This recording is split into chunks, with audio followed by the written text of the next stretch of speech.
So, what do we do to help our kids use more advanced, complex types of sentences?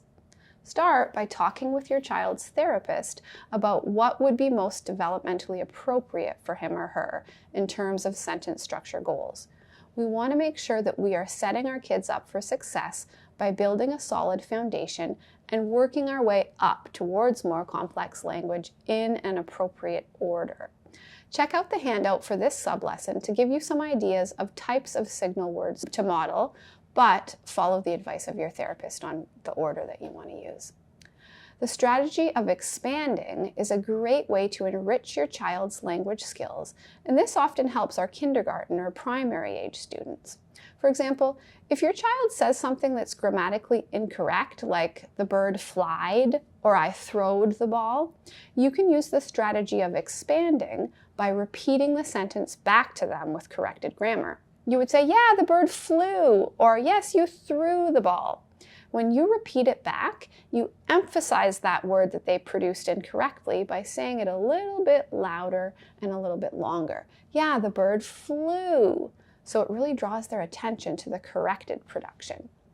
And you might want to repeat it a few times. That bird flew. Oh yeah, look, there's a blackbird over there. He flew too. This leads us to the strategy of extension, where we repeat our child's utterance and add new information. So if your child says to you, the bus stopped on the side of the road, you could repeat that back, increasing the complexity by saying something like, yes, the bus stopped on the side of the road in order to let the passengers get out. This gives your child exposure to more sophisticated sentence structure. Again, I would encourage you to check in with your child's therapist to find out what syntax or grammar goals your child is working on, so that you can focus on those areas when using the extension technique and not add in wording that is overly basic or too advanced for their level, because you want to set your child up for success by targeting appropriate goals. Another strategy you can use in cooperation with your child's therapist is called focused stimulation. With this one, you repeat the target word, phrase, or grammatical feature many times in a conversation, with the hope that the child will improve their comprehension of the target and start to incorporate it in their own speech. With younger kids, sometimes we're working on plurals, and I just want to note here once again that it's important to check with your speech pathologist to see if the target is regular or irregular plurals, or maybe even both. So always be checking in with the therapist.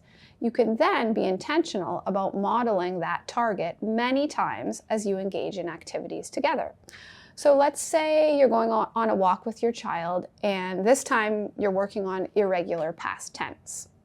You can say, look, the bird flew. He flew so high in the sky. And look what Mo did. He blew a bubble. Remember when you blew that huge bubble? And then later on you might say, let's have a snack. Oh, you already ate the grapes. Pam ate a granola bar, and Zoe ate the pumpkin seeds. So let's go have our sandwiches. Hey, here comes Xander. Remember when you fought with him yesterday? Do you feel ready to apologize now? So with all of those, you're thinking of irregular past tense verbs and incorporating them multiple times into what you're saying. Parallel talk is another great strategy. With this one, you're describing what the child is doing. For example, you could say, oh wow, I see you jumped super high on the trampoline, and as a result, your hair flew up into your face. In this one, you're not requiring your child to do anything, and you're staying focused on what the child is doing, so it is a more child-directed type goal. You are also exposing them to good quality language, and you can even try to throw in more sophisticated sentence structure like I did by adding in that little phrase, and as a result, if that's appropriate for your child's ability level. You can also read together and use the technique of cloze sentences. With this technique, you talk about or read a book of your child's preference and then make comments, pausing and giving your child the opportunity to fill in the blank. You could say, oh, I see Batman and Robin are walking through Gotham. Pause and wait for your child to say city. It looks like they saw the bat signal. That probably means that. Then maybe your child will add in a whole phrase there. And even if they don't answer after a few seconds, that's okay. You just fill it in and then you keep on going and try using closed sentences another time. Another great strategy is using your 5 senses to describe objects. So you're walking in the grocery store with your child, or you're buying some new school shoes or a back-to-school outfit. You can describe the things that you see and use all 5 senses. I would encourage you to post that signal word chart that's in your handout somewhere where you will see it daily. Maybe you want to stick it to the fridge or inside of a cupboard door. And in this way, you will be reminded of different words and phrases you can incorporate into your daily communication with your child to increase their exposure to ways they can make their ideas flow in a more organized manner or increase the complexity of their sentences.